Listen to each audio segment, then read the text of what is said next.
శ్రీకృష్ణ పరబ్రహ్మణే నమః. మనం అద్వైత సాధన కంచి పరమాచార్యులు చెప్పిన కొన్ని ఉపన్యాసాల్లోని కొంచెంగా మనం తెలుసుకుంటున్నాం. 5వది ఏంటంటే ప్రయత్నానికి శ్రీకారం చుట్టవలసిందే, కాలానికి వేచియుండవలసిందే అన్నారు. అంటే మనం ప్రయత్నం చెయ్యకుండా మోక్షం లభిస్తుందా? లభించదు కదా. ఆ మోక్షం కూడా ఎలా లభిస్తుందంటే కాలం. అంటే ఇది ఎప్పుడు చిత్తశుద్ధి అవుతుందో అప్పుడే మోక్షం. ఆ చిత్తశుద్ధి ఎలా అయిందో నీకు కనబడుతుందా, నీకు తెలుస్తుందా అంటే తెలియదని కిందటి దాంట్లో మనం చెప్పుకున్నాం.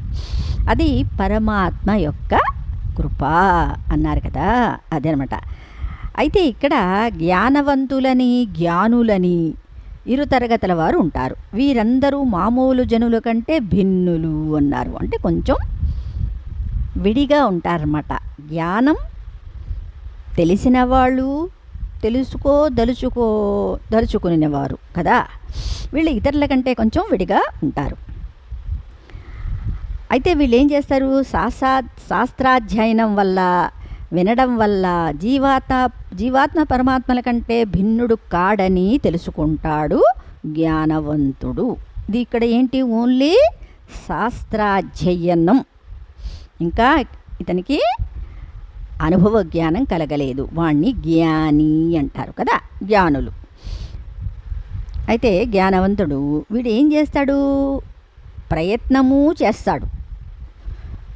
అంటే ఏమిటి? తెలుసుకుంటాడు, మళ్ళీ దాన్ని అనుభవంలోకి తెచ్చుకునేకి ప్రయత్నం కూడా చేస్తాడు.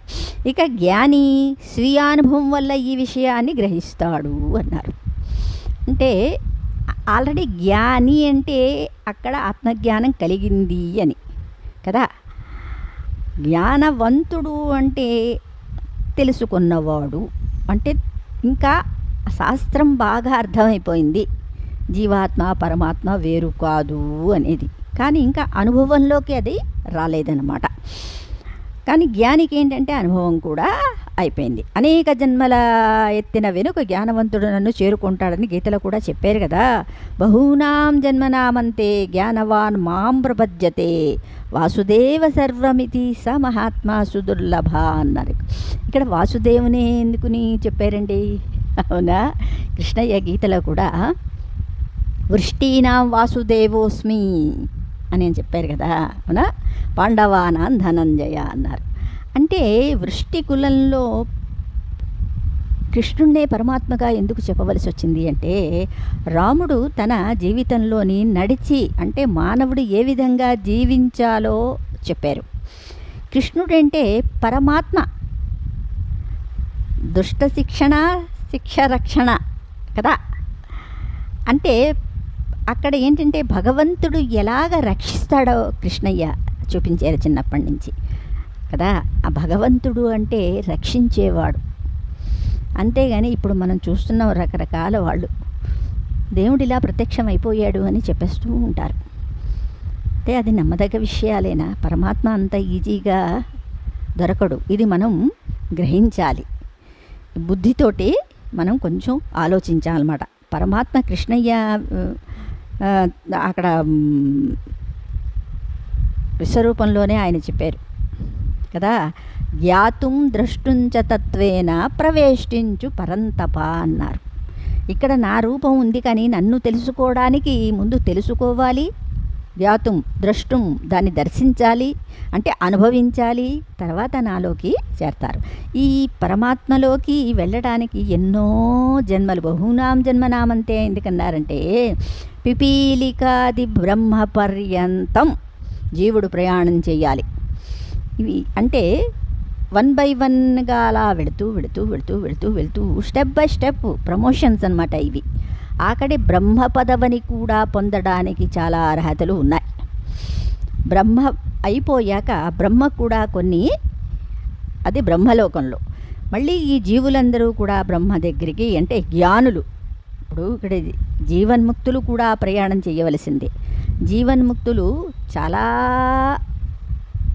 జన్మలు ఎత్తాలి. అలాగ గంధర్వులు, యక్షులు, కిన్నెరలు, దేవతలు అవునా?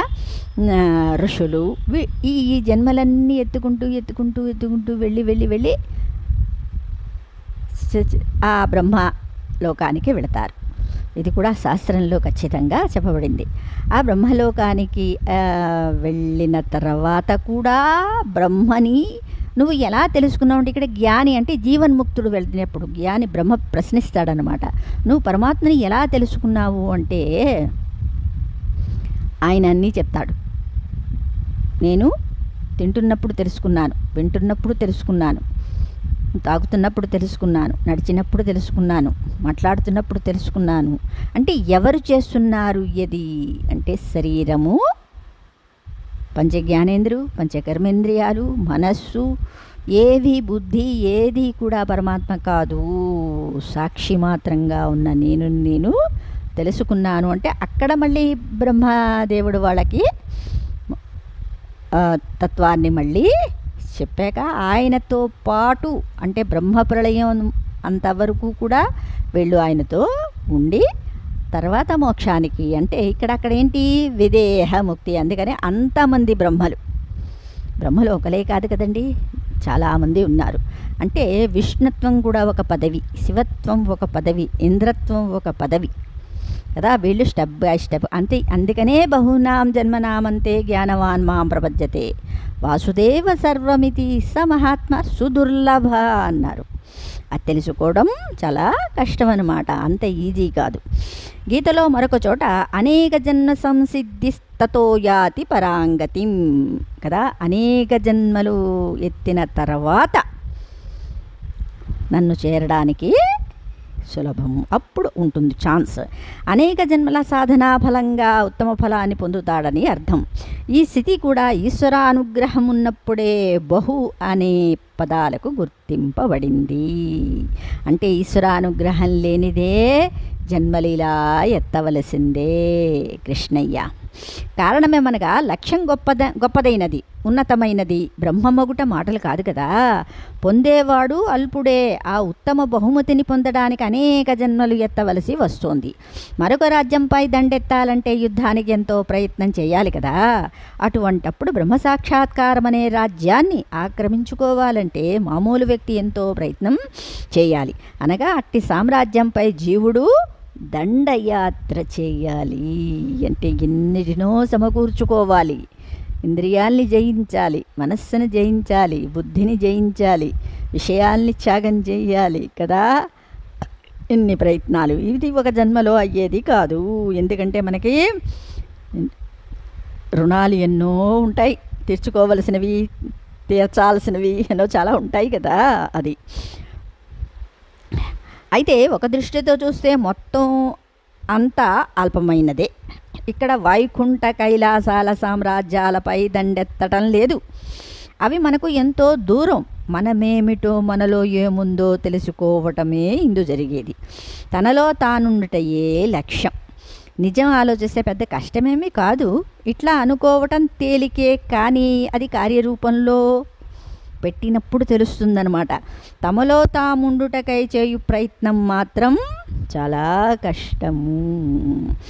ఇంతకు మించిన కష్టం మరొకటి ఉండదు. అందుకనే కృష్ణయ్య చెప్పారు, క్లేశోధికతరస్తేషాం అవ్యక్తాసక్తచేతసాం అవ్యక్తా హి గతిర్దుఃఖం దేహవిద్భిరవాప్యతే అన్నారు. కానీ ప్రయత్నం చెయ్యి. కానీ దాన్ని సూదిలోని దారం పువ్వులు గుచ్చటం కూడా కర్మ. కనురెప్ప వేయటం కంటే ఈజీ అని చెప్పారు మహానుభావులు. అంటే వాళ్ళకి అది ఈజీ కదా, వాళ్ళు ఆ ఆనందాన్ని అనుభవించేస్తున్నారు కాబట్టి. కానీ మనకి అది కష్టం. ఇంతకు మించిన కష్టం మరొకటి ఉండదు. కత్తి పదునుపై నడక వంటిదని కఠోపనిషత్తు చెప్పింది. అందుకని సద్గురువులు ఉన్నారు కదా మనకి చెప్పడానికి, మనకెందుకు ఇంకా బరువు అని అంటారన్నమాట. సరే, అయితే ఈ స్టెప్పులు ఎలా వస్తాయి అని మనం తెలుసుకోవచ్చు. ఫస్ట్ చెప్పుకున్నాం, కృష్ణయ్యే చెప్పారు. ఏంటి? బ్రాహ్మణ క్షత్రియ విసాం శూద్రాణాంచ పరంతప కర్మాణి ప్రవిభక్తాని స్వభావ ప్రభవైర్గుణై అన్నారు. అంటే ఈ 4 రకాలైన, అంటే ఇది ఒక కులం మతం అని కాదు. జన్మనా జాయతే శూద్ర, పుట్టినప్పుడు అందరూ కూడా శూద్రులే అంటే మనం చెప్పుకున్నాం. వీళ్ళెవరు? అజ్ఞానమే. తర్వాత ఏమవుతుంది? తర్వాత వాడు బ్రతుకు తెరువు కోసం కొంచెం వ్యాపారం చేస్తాడు కదా, అలాగే కదా మరి ఇంత మనకు డెవలప్ అయింది. వాడేమంటే అయ్యాడు? వ్యాపారి అయ్యాడు కదా. బ్రాహ్మణ, క్షత్రియ, వైశ్యుడు అయ్యాడు అనమాట అక్కడ. అంటే శూద్రుడి తర్వాత వైశ్యుడు అయ్యాడు. వైశ్యుడి తర్వాత బాగా డబ్బు సంపాదిస్తాడు కదా. సంపాదించిన తర్వాత అదే బుద్ధి ఉంటుంది కదా, మరి వాడు ఏమవుతాడు? రాజు అవుతాడు. ఆ డబ్బుతోటి రాజు అయ్యాడు వాడు. అంటే అన్నిటినీ శాసించగలే కెపాసిటీని తెచ్చుకున్నాడు. అది ఎక్కడి నుంచి వచ్చింది? గుణాల బట్టి వస్తుంది. రాజు తర్వాత ఏమయ్యాడు? మనం చదువుకున్నాం భాగవతంలోని. రాజులందరూ కూడా తపస్సు చేశారు. అంటే వీటన్నిటిని వదిలేసి వాళ్ళు తపస్సు చేశారు. తపస్సు చేసిన తర్వాత బ్రహ్మలయ్యారు, అంటే బ్రాహ్మణుడు అయ్యారన్నమాట. అందుకనే అంటారు జన్మతా జాయతే శూద్ర, దాన్నే ఉంటారు మన సంస్కారాత్ ద్విజ ఉచ్యతే అన్నారు. సంస్కారాన్ని బట్టి ద్విజుడవుతాడు వాడు. తర్వాత వేదాధ్యయనంతో వాడు విప్రుడవుతాడు. వేదాధ్యయనం విప్రుడవుతాడు. విప్రుడు తర్వాత బ్రహ్మజ్ఞానేతు బ్రాహ్మణ అన్నారు. విప్రుడు అయిన తర్వాత అవన్నీ వేదాలన్నీ చదువుకొని నెక్స్ట్ జన్మకి ఏమవుతాడు? వాడు బ్రహ్మజ్ఞానాన్ని తెలుసుకొని ప్రయత్నిస్తాడు, బ్రాహ్మణుడు అవుతాడు. అలాగే ఇది దేన్ని బట్టి వచ్చింది? గుణాలని బట్టి వచ్చింది. అంతేగాని ఏది ఇక్కడ తక్కినవన్నీ కూడా అప్పుడెప్పుడో బ్రాహ్మణుడు అయ్యాడు కాబట్టి ఆ జనరేషన్ అంతా బ్రాహ్మణులు, అలాగే వైశ్యులు, అలాగే రాజులు, అలాగా క్షత్రియులు, అలా వచ్చిందనమాట. అంతేగాని ఇది తక్కినవన్నీ మనం కల్పించిన మన బుద్ధితో మనం కల్పించుకున్నవి. సరే, ఇట్టి పూర్ణాహంకార స్థితి మామూలు జీవాహంకార స్థితి కంటే విరుద్ధమైనది. అంటే అహం బ్రహ్మస్మి, అక్కడ కూడా అహం ఉంటుంది. అందుకనే దాన్ని ఏమన్నారు? పూర్ణాహంకారం అన్నారు అక్కడ. అంటే అంతటా నేనే ఉన్నాను అనే అహంకారం అన్నమాట. జీవాహంకారం మనస్సుకి చెందింది. అంటే నాది, నేను, నా వాళ్ళు, అవునా, ఇది మనస్సుకు చెందింది. మాయ వల్ల పుట్టేదది. పూర్ణాహంకారం బ్రహ్మమే, అంతటా నేను అనే భావన అన్నారు ఇక్కడ. కృష్ణయ్య కూడా చెప్పాడు, మనం కింద దాంట్లో చెప్పాను. సత్వం రజస్తమ ఇతి గుణ సంభవాన్ కదా. ఎప్పుడు మర్చిపోతూ ఉంటాను దీన్ని. అంటే కృష్ణయ్య చెప్పారు, ఈ పరమాత్మని ఈ మాయ ఆవరించి ఉంది. అంటే దేహే దేహీనం అవ్యయం అన్నారు. దేహంలోనే ఉంటున్న దేహిని అంటే పరమాత్మని మాయ కమ్మేసింది. సత్వం రజస్తమ ఇది గుణ ప్రకృతి సంభవాన్ నిబధ్నంతి మహాబాహో దేహే దేహేనం అవ్యయం అన్నారు. ఇది భగవద్గీత ఎందుకు చదవాలి అంటే మొత్తం ఉపనిషత్తుల సారం అన్నమాట. నువ్వు ఏమిటో నిన్ను నీవు తెలుసుకునే జ్ఞానాన్ని మాత్రమే, పరమాత్మ ఎవరో చెప్పే జ్ఞానాన్ని మాత్రమే భగవద్గీత చెప్పింది. తక్కినవన్నీ కూడా మనం ఏర్పరచుకున్నవి. భగవద్గీతని బై హార్ట్ చెయ్యడం కాదు. నేను భగవద్గీతని సంపుటి చేశాను. సంపుటి ఇంకా రెండోసారి కూడా మళ్ళీ చేస్తున్నాను. ఎందుకంటే దాన్ని తెలుసుకోవటం ఇప్పటివరకు నేను భగవద్గీత చెప్పలేదు. ఎందుకు చెప్పలేదు అంటే అది అర్థం చేసుకునే విషయం తప్పించి దాన్ని ఊరికే శ్లోకాలుగా ఎవరికైనా చెప్పేస్తే అది అంత ఈజీగా రాదు. దీనికి సాధన చాలా చేయాలి. ఆ సాధనతో పాటే దాన్ని నీవు జీవితంలోకి అలవరుచుకోవాలన్నమాట. అప్పుడే దాన్ని అది నీకు అనుభవానికి రావడానికి, అర్థం అవ్వడానికి కూడా టైం పడుతుంది. అది నేను అనే భావన అన్నమాట. కానీ ప్రయత్నం జరగాలి. వాయిదా వేయడం అనేక అనర్థాలకు మూలం. ఎందుకంటే మళ్ళీ జన్మలు ఎత్తాల్సి వస్తుంది కదండి. అందుకనే అర్థం అన్నాడు. పాపకృత్యాలు చేయటం, వాటి ఫలాలు పూర్తిగా పేరుకొని పోవటము జరుగుతూ ఉండగా ఆ దివ్యానుభవం ఎప్పుడు అనేక జన్మలు ఎత్తవలసి వస్తుంది. ఈ జీవన మరణ ప్రవాహం నుండి తప్పుకోవాలంటే ఇప్పుడే మొదలు పెట్టాలి. తప్పుకొనుట, ప్రయత్నం చేయుట అనే ఈ రెండు సాధనకి చెందినవి కదా. ఏవో మనకు తోచినట్లు చేయటం కాదు, సాధనను ఎట్లా చేయాలో, ఎట్టి ఫలాన్ని పొందవచ్చో సంపూర్ణంగా పూర్వులు వివరించారు.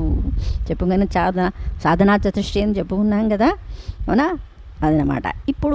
ఇప్పుడు మహిమలు అన్నీ చూపిస్తున్న వాళ్ళందరూ ఏమిటంటే, వీళ్ళు ఎంతో ప్రయత్నం, అంటే ఎన్నో జన్మల నుంచి దాన్ని సాధన చేసుకుంటూ సిద్ధి పొందినవాళ్ళు. సిద్ధి అంటే ఇక్కడ సిద్ధులు పొందినవాళ్ళు. రామకృష్ణ పరమహంస కూడా సిద్ధులకు వచ్చాయని ఆయన వ్యక్తపరచలేదు వేటిని. రమణ మహర్షి కూడా అవన్నీ వచ్చే ఉండొచ్చు. కానీ వాళ్ళు ఏమైనా వ్యక్తపరిచారా? అవి అనవసరం కదా. ప్రపంచమే మాయ అన్నప్పుడు ఈ శుద్ధులు కూడా మాయే కదా కృష్ణయ్య. అదనమాట. ఇక్కడ ఏం చెప్తున్నారంటే పరమాచార్య, వేదం బోధించేది ధర్మానుగుణమైన నియమబద్ధమైన జీవితం, సమాజ కళ్యాణం చేకూర్చే విధంగా స్వధర్మాన్ని ఆచరించటం, శాంతి సామరస్యాలను పెంపొందించేందుకు అనువుగా శీల సంపదను పెంపొందించుకోవటం, ముక్తి మార్గం అనుసరించడానికి ఇష్టదేవతను ఉపాసన చేయటం. అంటే ఇక్కడ మనం చెప్పుకున్నాం కదా, దేవతలందరూ అంటే ఇష్టదేవత అంటే ఏ దేవతని ఆరాధించాలి? ఫలాలిచ్చే దేవతలా, మోక్షాన్ని ఇచ్చే దేవతల, అది మనం ఎంచుకోవాలన్నమాట. అందుకనే ఆ కొలిచేవాళ్ళు కూడా రజోగుణం అక్కడ ఉండకూడదు, అసలు సత్వగుణాన్ని బాగా పెంపొందించుకోవాలన్నమాట.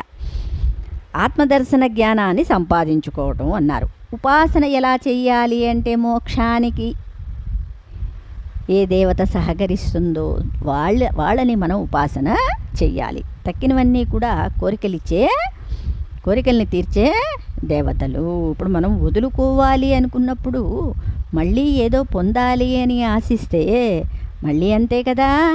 క్షీణే పుణ్యే మత్స్యలోకం విశంతి అని చెప్పారు. ఇవన్నీ ఏమిటి? పుణ్యఫలాన్ని ఇస్తాయి. పుణ్యాన్ని నిష్కామంగా, అంటే సత్కర్మల్ని నిష్కామంగా చేస్తే ఆ పుణ్యం జ్ఞానంగా మారి నీకు మార్గాన్ని చూపిస్తుందన్నమాట. శ్రీకృష్ణ పరబ్రహ్మణే నమః.